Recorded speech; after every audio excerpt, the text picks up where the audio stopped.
ngeblataken gajah kira satungga Kresna samping jaya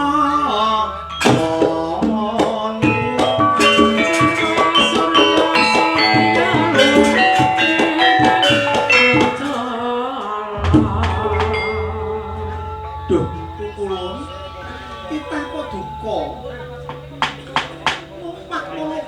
ngapaken bekti pukulun anak ulun juga ning kita narayan aja lungguh isor lungguh ana dhuwur ora usah dadak sungkan malah jeneng ulun kula mboten mantun pukulun ora apa-apa lungguh dhuwur tek wae katane nggih 20 giga dengan paring pangestu kula lenggah wonten nginggil pukulun ya ora dadi apa-apa narayan tresno ngono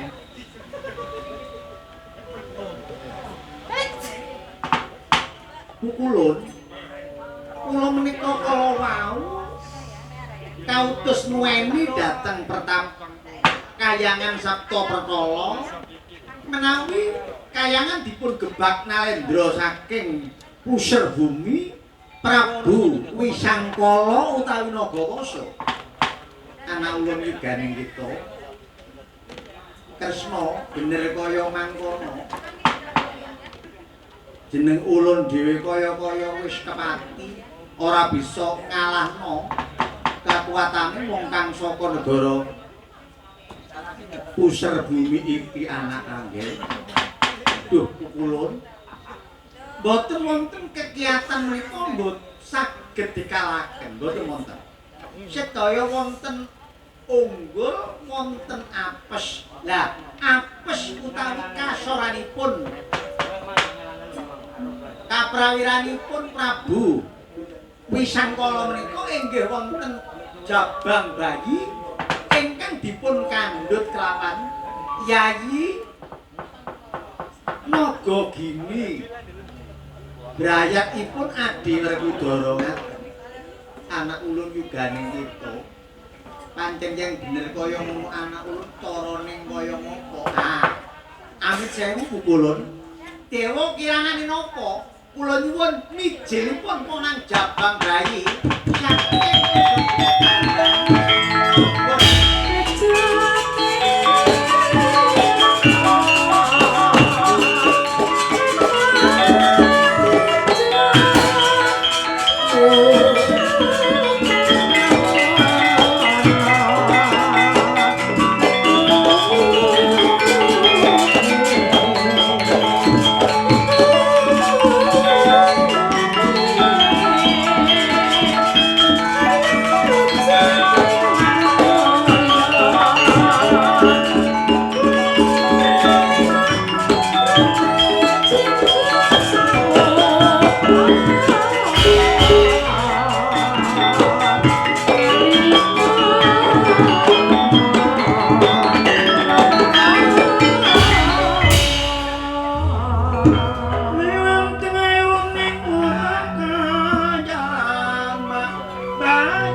anggenipun anggar beni sepuh mung nenengga mijiling ponang jabang bayi babaran mangertosi gumelaring jagat anyar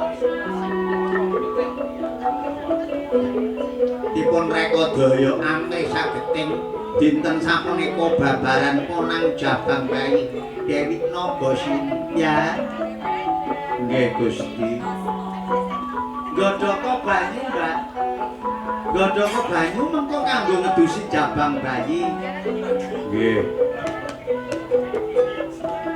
golek cengkir Mbak gawe dulang Mbak Mandi sira ya golekno gedang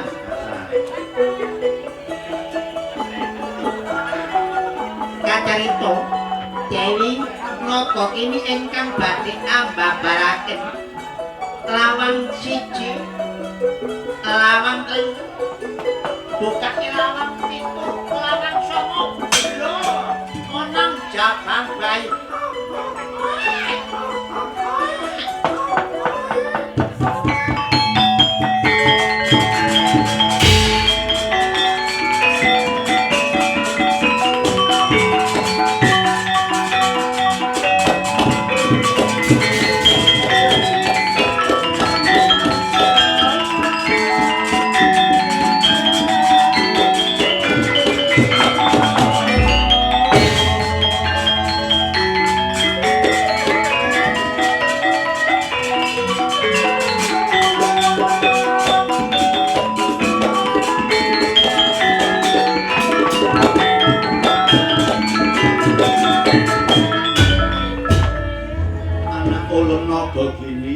yen kaya mangkono naga gini kene putuku tak ramute tak gulawetahe tak dusane banyu gege tak pijetane ben gelis gedhe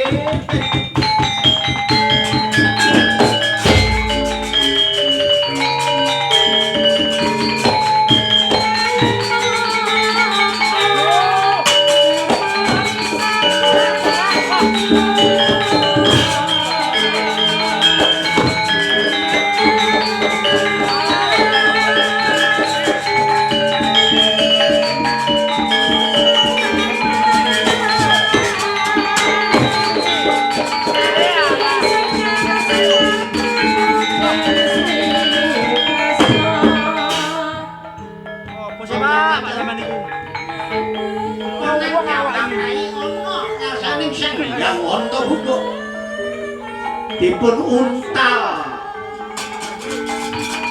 dipun ulu dipun lepeh diuntal malih diulu dilepeh malih diuntal malih diulu diuntal malih telek yo apa kira tuh minangka mijeti ponang jabang bayi ben bayi sik bayi digubek buntute sandang ana buka kipatrake ana nggone samudra minangka adus ana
didusi banyu gege gedene kaya kena kanginan bisa semene.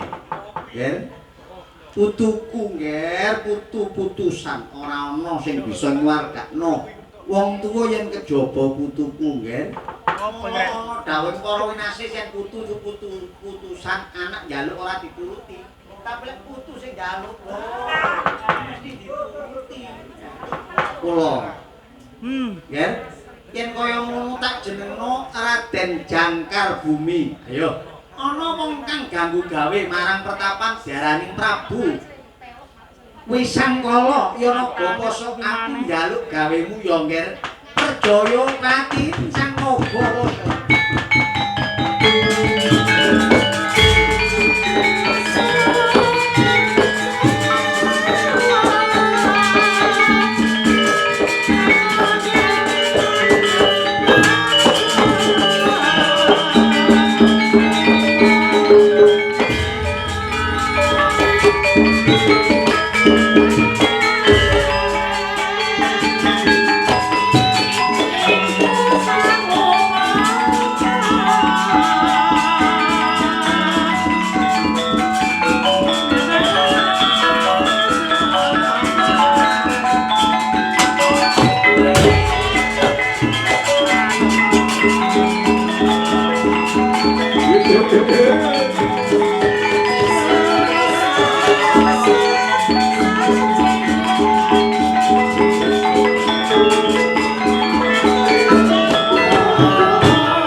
Mambudrimu bawan dadak maju ana pelagan. Wah, sopo.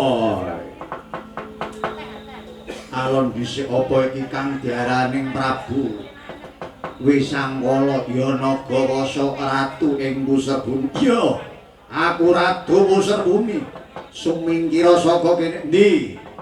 Janjine Sang Antapuga lamun Dewi Naga Gini wis mbabarna apa nang jabang bayi bayi ditinggal ana ing kayangan Saptaprenala Naga Gini bakal tak boyong nyang kraton pusar bumi elat dalah ora neparengaken yen Kanjeng Ibu bakal mbok boyong menyang nggoning pusar bumi. Oh niki sapa? Aku putraning Kanjeng Ibu.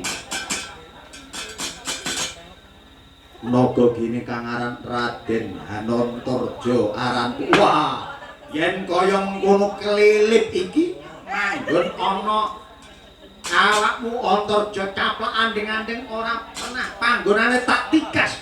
Dina iki atimu tak boyong wong tuamu Naga Gini. Tak pedhot ilatmu kang ngepang iki.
Jabang bayi den sembur den colong dobradang keh wandane Raden Antarja putrane Sang Nagagini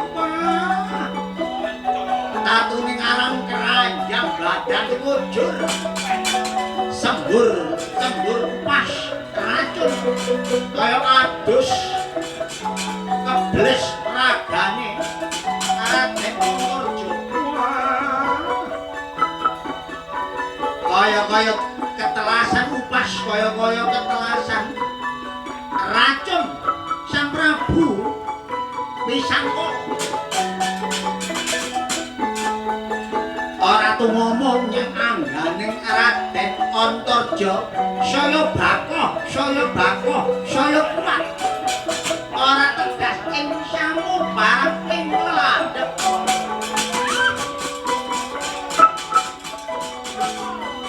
Raden Antarja kang duweni kekuatan kang pinunggul napa basa ya Prabu Wisangkala geget pandayanane jojok dongkrak dangkeh ilang siwate Sang Prabu Wisangkala mandeng dhateng Raden Antarja dadya kekuatane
panjenengan menika sinten?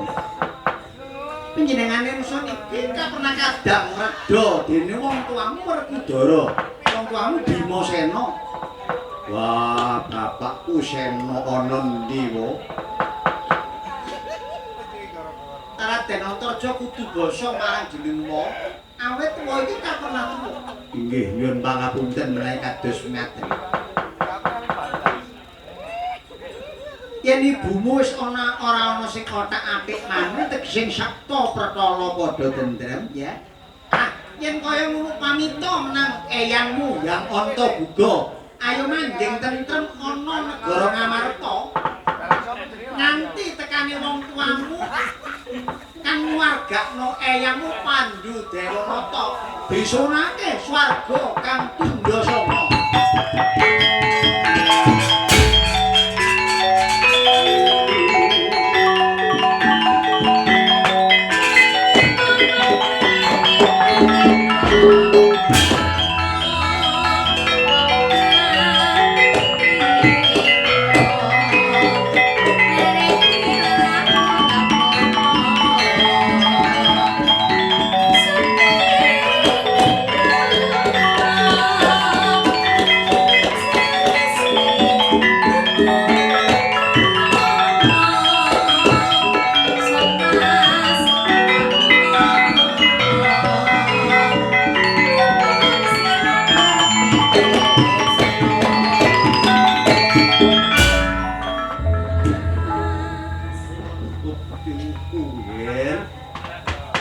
kaya mengkono sliramu wis kasembadan gawe sirnane wong gawe kapitunan dadah rayak ana ing kahyangan kene.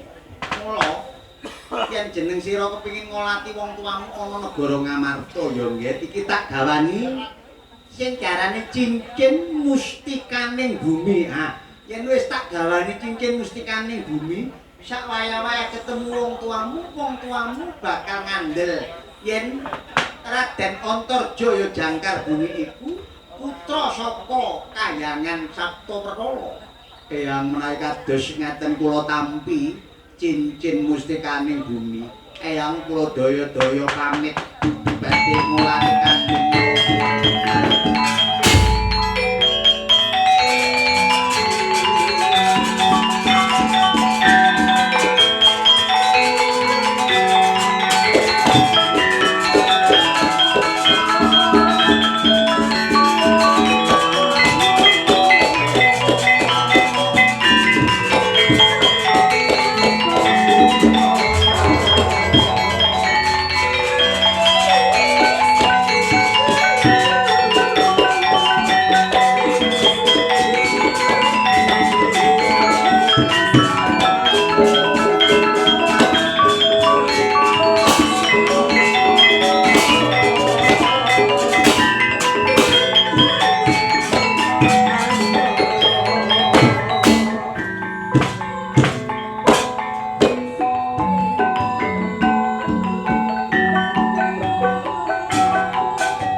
Sinten Koko Prabu?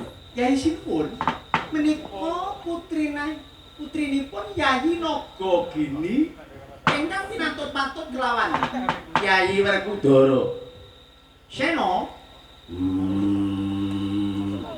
iki putramu Yayi. Mosok iki anakku. Lho, lah biyen nalika sira ninggalno kayangan iku lak garwa para wis anggar bini. Rumangsaku ya ngono. Lah ya ki anakku. Ya wis. Adi Sena kaya ngapa wertaning Yayi para munggah menyang Suralaya Adi. Saka kencenge ketekatanku, saka bulate gegayuhanku, kepengin nyuwargakno wong tuwa. Iki dina wong tuaku kelakon wis diganjar swarga tundha sanga. Kanjeng Rama Pandhu Dewanata lawan Ibu Madrim Swargi.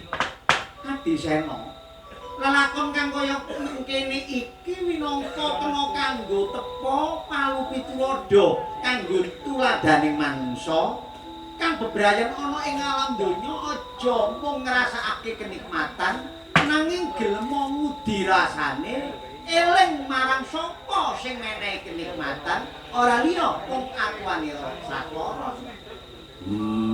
Kabeh wis kelakon kasembatan.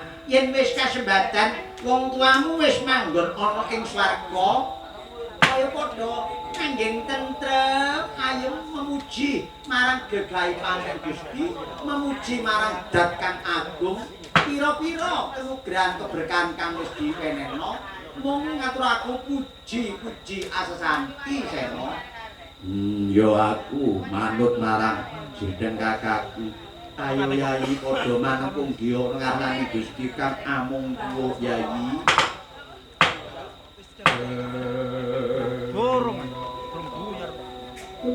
Sampun paripurna kangge kula gelar Suraosi. Carita Anglerin ringgit pakucal kula. Kang tinata kanthi regu regen renggeping swasana.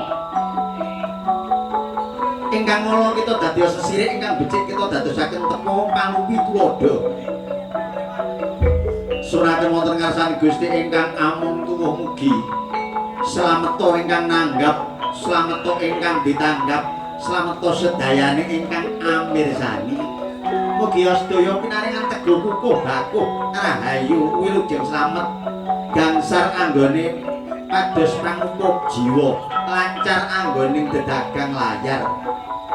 Kasembatan menapa ingkang sinedya keturutan menapa ingkang dados gegayuhane. Deo-deo sampeyan nurunaken sekarang kang arum gandane gemawah ana ing desa ngadesa sepet mancung sing pengen sekali merdeka tetep merdeka krida budaya jaya salaminyem.